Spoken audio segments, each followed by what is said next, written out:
پدر، غذای مورد علاقت رو برایت آوردم. این چیه؟ که هستی؟ چی شده پدر؟ من پسرت عیسو هستم. اگر تو عیسویی، چه کسی برایم غذا آورد تا برکت بگیرد؟ پدر، آیا برکت رو به کسی دیگه ای دادی؟ بله، دادم. و او کسی خوشبخت شده. چه کسی برکت رو گرفت؟ باید برادرت یعقوب بوده باشه.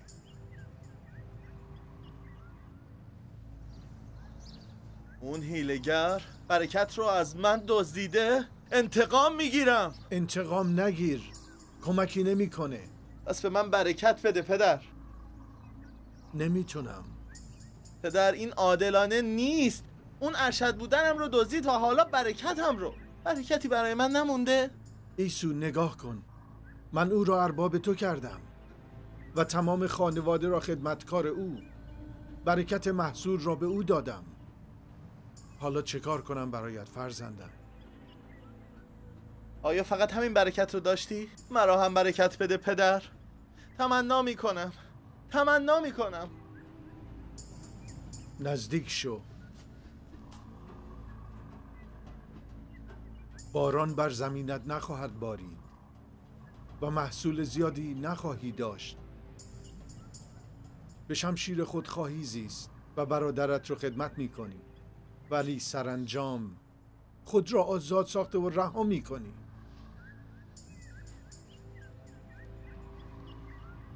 همش همین بود؟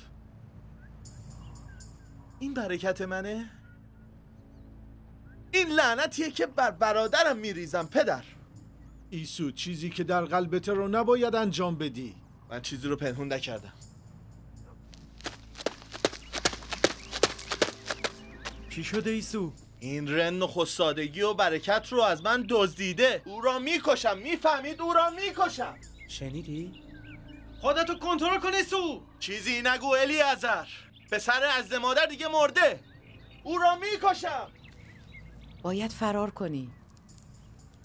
چند روزی پیش برادرم لاوان در حران برو تا خشم برادرت کمی فروکش کند. آیا میتونی اون رو آروم کنی مادر؟ بعد از مدتی خشم برادرت نسبت به تو فروکش خواهد کرد. بعدش من به دنبال تو خواهم فرستاد. این تنها راه حله؟ چرا هر دوی شما را باید در یک روز از دست بدهم؟ میروم و با اسحاق صحبت میکنم. و من باید چیکار کنم؟ برو بیرون از اردوگاه و در دره پنهان شو. اسحاق، باید یه کاری انجام بدی اسحاق. عیسو خشمگینه و یعقوب را خواهد کشت. یعقوب رو پیش من بیاور. تمنا میکنم اونو صدا نکن. من ازش اینو خواستم. من اونو به این کار وادار کردم. من. بیارش. با او چه کار خواهی کرد؟ او باید وظیفه‌شو در مقابل اون بدونه. باشه، ولی باید اینو بدونی ای اسحاق، جانم به لب رسیده از دست این زنهای هتی، زنهای عیسو. میترسم یعقوب از بین اونها زن بگیره. اون وقت دیگه حیاتی نخواهم داشت. به تو گفتم او رو پیش من بیاور.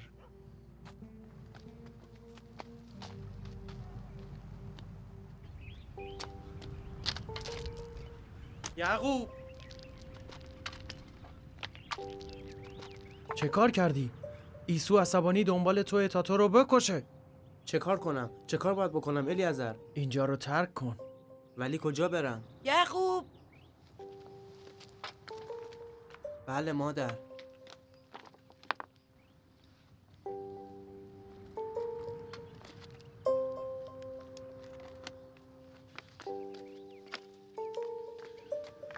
یعقوب، پدرت میخواد تو رو ببینه. برای چی مادر؟ این خطرناک بانوی من. اگه عیسو ببینتش او رو میکشه. ولی او باید پیش اسحاق بره. اگه میخوایی به پیش پدرت بروی از پشت خیمه وارد شو، چون عیسی به خیمهش رفته تا اسلحه‌اش رو برداره. من میروم تا او را مشغول کنم. برو. مادر پدر چی میخواد؟ میخواد من لعنت کنه؟ میخواد وظیفت رو از اون چی که داری گوشزد کنه. و بعد از اون برکتش از من میگیره؟ نه پسرم، چون تو برکت نگرفتی. برکت دعوت ابراهیمی که برای تو حفظ شده. چیزی به تو میگویم، آن نخست‌زادگی را که تو خریدی و برکتی که به جای عیسی دریافت کردی هنوز برای عیسوست. آنچه به تو تعلق دارد خدا به تو داده. پدرت این را همیشه میدونست و حالا اگر تو رو دوست داره یا نداره او با تو درباره برکات صحبت میکنه. برو پیشش، من اینجا منتظر میمونم. باشه مادرم.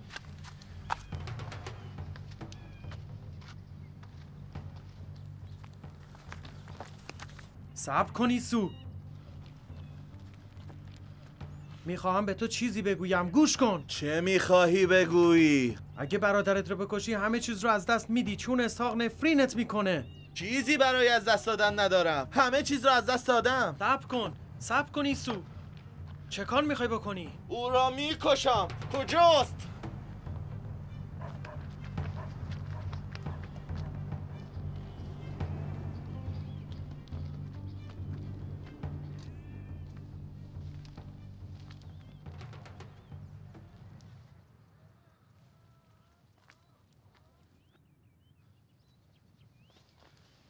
یعقوب،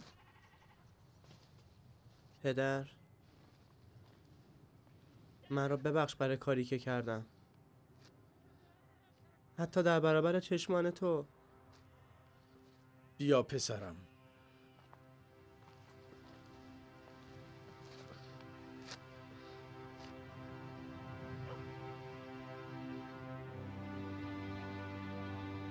خدای قادر تو را برکت دهد و تو را پربار سازد و از نسل تو امتهای بسیار و مردم بیشماری پدید بیایند و به تو و به فرزندان تو ببخشد برکت ابراهیم را و وارث سرزمینی که در آن اقامت دارید گردید، سرزمینی که خدا آن را بخشید به ابراهیم.